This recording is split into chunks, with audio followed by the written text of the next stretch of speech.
Daily. Taste the Daily. அரசு முறை பயணமாக ரஷ்யா சென்றடைந்தார் பிரதமர் மோடி. மாஸ்கோ விமான நிலையத்தில் தேசிய கீதத்தை இசைத்து ராணுவ அணிவகுப்பு மரியாதையுடன் வரவேற்பு.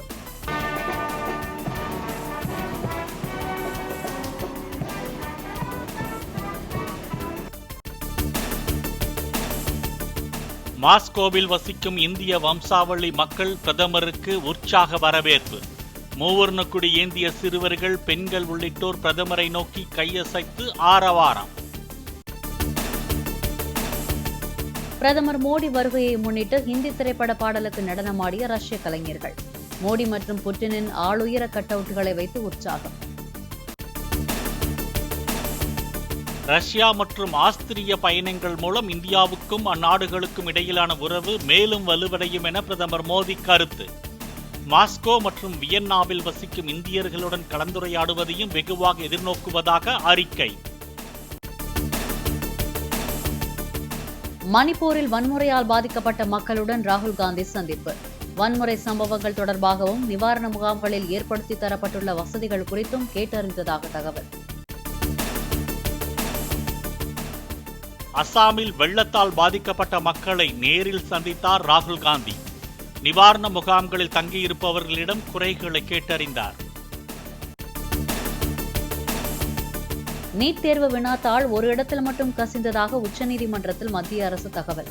வாட்ஸ்அப், டெலிகிராமில் கசிந்திருந்தால் காட்டுத்தீ போல பரவி 20 லட்சம் மாணாக்கர்கள் பாதிக்கப்பட்டிருக்கக்கூடும் என தலைமை நீதிபதி கருத்து. நீட் வினாத்தாள் கசிவில் தவறு இழைத்தவர்கள் கண்டறியப்படவில்லை என்றால் மறுதேர்வு நடத்த உத்தரவிட வேண்டியிருக்கும் என உச்சநீதிமன்றம் கருத்து. வினாத்தாள் கசிவு குறித்து விரிவான அறிக்கை தாக்கல் செய்யுமாறு சிபிஐ, தேசிய தேர்வு முகமை மற்றும் மத்திய அரசுக்கு உத்தரவு. இதுவரை இல்லாத அளவுக்கு 67 தேர்வர்கள் முழு மதிப்பெண் பெற்றுள்ளதில் சந்தேகம் ஏற்படுவதாக தலைமை நீதிபதி கருத்து. 18 மாநிலங்களில் 56 நகரங்களில் வெவ்வேறு 95 மையங்களில் தேர்வெழுதியவர்களே முதல் 100 இடங்களை பெற்றுள்ளனர் என மத்திய அரசு விளக்கம். இடைத்தேர்தல் நடைபெறும் விக்கிரவாண்டி சட்டப்பேரவை தொகுதியில் ஓய்ந்தது பிரச்சாரம். வெளியூர்களை சேர்ந்தவர்கள் தொகுதியிலிருந்து உடனடியாக வெளியேற தேர்தல் ஆணையம் நடவடிக்கை. சென்னையில் கடந்த 6 மாதங்களில் ஆம்ஸ்ட்ராங் உட்பட 58 கொலை நடந்ததன் எதிரொலியாக காவல் ஆணையர் மாற்றப்பட்டுள்ளதாக தகவல். முதலமைச்சரின் நேரடி தலையீட்டின் பேரில் ஆணையர் அதிரடியாக மாற்றப்பட்டுள்ளதாக தகவல். சென்னை மாநகரின் 110வது காவல் ஆணையராக பொறுப்பேற்றார் அருண். ரவுடிசம், காவல்துறையில் உள்ள லஞ்சம், குற்றங்களை தடுக்க முன்னுரிமை அளிக்கப்படும் என பேட்டி.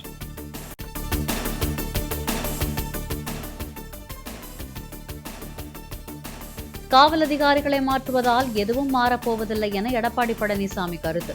திமுக ஆட்சியில் காவல்துறையினர் சுதந்திரமாக செயல்பட முடியவில்லை என்றும் விமர்சனம். அதாவது ஐஜி மாற்றினதுனால சட்ட ஒழுங்கு சிறப்பாக இருந்துடாது.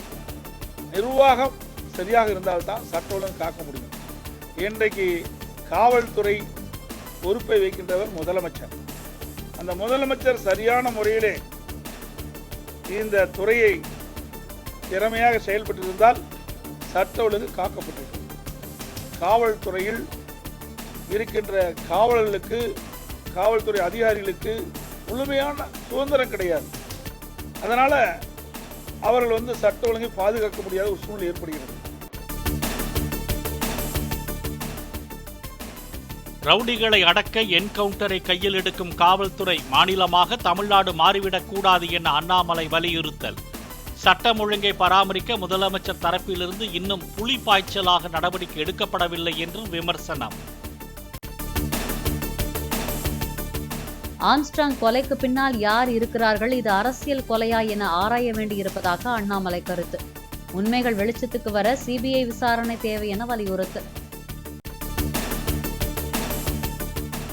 கேரளாவில் அமீபா நுண்ணுயிர் பரவலால் மூளையில் பாதிப்பு ஏற்பட்டு 3 உயிரிழந்துள்ளதன் எதிரொலி.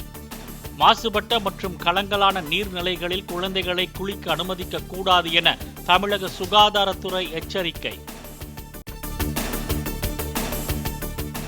ஈரோடு மாவட்ட கனிம வள குவாரிகளில் விடுதலை சிறுத்தைகள் கட்சியினர் லாரியை மறித்து மிரட்டும் வீடியோ காட்சிகள். குவாரிகளில் ஆய்வு செய்ய தங்களுக்கு அதிகாரமும் உரிமையும் இருப்பதாக கூறி பெண் ஊழியரை மிரட்டியதாக சென்னிமலை போலீசில் புகார். மாஞ்சோலை தேயிலை தோட்டத்தை தமிழக அரசின் டான்டி நிர்வாகம் ஏற்று நடத்த முன் வரலாம் என உயர்நீதிமன்ற மதுரை கிளை கருத்து. 3 தலைமுறைகளாக மாஞ்சோலையில் வசித்த தொழிலாளர்களை வலுக்கட்டாயமாக வெளியேற்றக்கூடாது என்றும் அறிவுறுத்தல். நேற்று முதல் பெய்த கனமழையால் மும்பை நகர் பகுதியில் இயல்பு வாழ்க்கை பாதிப்பு. குடியிருப்புகள், சாலைகள், சுரங்கப்பாதைகள் உள்ளிட்டவற்றை மழைநீர் சூழ்ந்ததால் மக்கள் அவதி. ஜார்க்கண்ட் சட்டமன்றத்தில் நடைபெற்ற நம்பிக்கை வாக்கெடுப்பில் ஹேமந்த் சோரன் அரசு வெற்றி. எதிர்க்கட்சியான பாஜகவிற்கு 24 எம்எல்ஏக்களே உள்ள நிலையில் ஆளும் இந்தியா கூட்டணியின் 44 எம்எல்ஏக்கள் அரசுக்கு ஆதரவு. 2வது நாளாக நடைபெறும் பூரி ரத யாத்திரையில் பல்லாயிரக்கணக்கான பக்தர்கள் வரவேற்பு. ஜெகநாதர், பாலபத்திரர், சுபத்ரையன் ரதங்களை இழுத்து வழிபாடு. பெங்களூருவில் விட்டு மழை பெய்து வரும் நிலையில் டெங்கு காய்ச்சல் பரவி வருவதாக தகவல். கொசு ஒழிப்பு மற்றும் அரசு மருத்துவமனைகளில் சிகிச்சை வசதிகளை விரிவுபடுத்த நடவடிக்கை எடுக்கப்பட்டுள்ளதாக கர்நாடக அரசு தகவல். 346 பயணிகள் உயிரிழந்த 2 விமான விபத்துகள் தொடர்பான விசாரணையில் மோசடி செய்ததாக போயிங் நிறுவனம் ஒப்புதல். விமான பாதுகாப்பு நிதிக்கு $455 மில்லியன் முதலீடு செய்ய தயார் என அறிவிப்பு.